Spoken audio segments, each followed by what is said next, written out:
گزشتہ چند سالوں کے دوران پاکستان، ہیٹی، امریکہ اور جاپان سمیت کئی ممالک میں قدرتی سانحات کے باعث لاکھوں افراد بے گھر ہوئے۔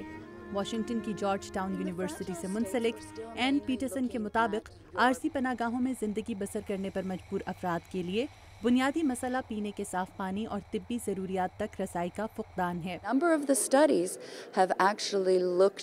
آپ کو یہ جان کر حیرت ہوگی کہ ان علاقوں میں عام شہریوں کی ہلاکت کی بنیادی وجہ جنگی حملے یا تشدد کے بجائے صاف پانی اور طبی سہولیات کا میسر نہ ہونا ہے۔ لہٰذا ہم یہ کہہ سکتے ہیں کہ بارودی سرنگیں یا تشدد ان شہریوں کی ہلاکت کا ویسے سبب نہیں بنتا جیسے طبی سہولیات کا نہ ہونا بنتا ہے۔ ایک عالمی امدادی ادارے انٹرنیشنل ریسکیو کمیٹی کے senior health director Emmanuel de Harcourt کہتے ہیں کہ کسی قدرتی آفت یا جنگ کی صورتحال میں متاثرہ ملک بعض انتہائی بنیادی اقدامات سے عوام کی صحت کا تحفظ یقینی بنا سکتے ہیں۔ اگر آپ کے پاس جدید بنیادی طبی سہولیات موجود نہیں تو اس کا مطلب ہے کہ وہاں پر حاملہ خواتین کو بروقت طبی امداد نہیں مل سکتی۔ چھوٹے بچوں میں اموات کی شرح بھی بڑھ سکتی ہے، جبکہ بہت عام اور سستی ادویات سے ان مسائل سے بچاؤ ممکن ہے۔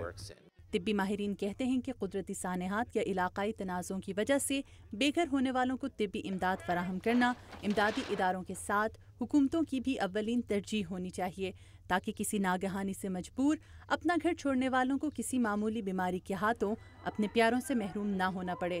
این پیٹرسن کے مطابق جنگ یا قدرتی آفات کمزور انتظامی ڈھانچے کے حامل ملکوں کو ترقی یافتہ ممالک کی نسبت زیادہ متاثر کرتی ہیں۔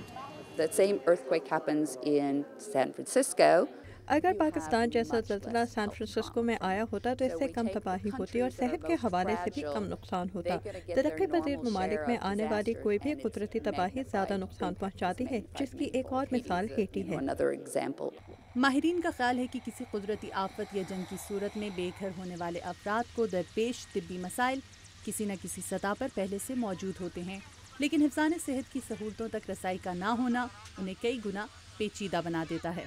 ماہرین کا کہنا ہے کہ ان مہاجرین کو طبی امداد دینے کا بندوبست عارضی طور پر کیا جاتا ہے، اور اگر ان مہاجرین کو ان طبی کیمپس یا ان عارضی ٹھکانوں میں سال ہر سال اپنی زندگی گزارنی پڑ جائے تو صحت کے حوالے سے بنیادی مسائل پر طویل مدتی طور پر توجہ دینے کی ضرورت ہوتی ہے۔ مدیحہ انور، اردو VOA، واشنگٹن۔